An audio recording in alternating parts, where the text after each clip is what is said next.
కొంచెం కొంచెం మీద ఇలాంటి స్కీములు పెట్టకండి రా. అసలే సుఖ సంసారం లేనోండి, సుఖంగా బతకనివ్వండి రా.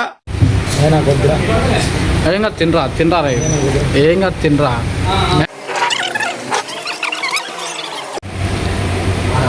ఎట్టుందిరా మస్తుందా?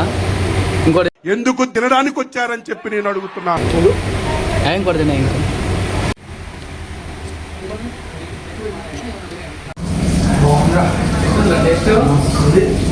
నాకు ఒక గన్ ఇస్తారా? కట్టు మరి ఇప్పుడు నువ్వే అడివి మనిషిని తల్లి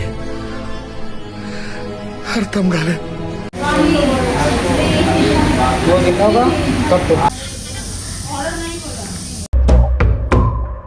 ఈ రోజు కుదరలేదప్ప, రేపు నీ పని ఖచ్చితంగా పూర్తి చేస్తాను.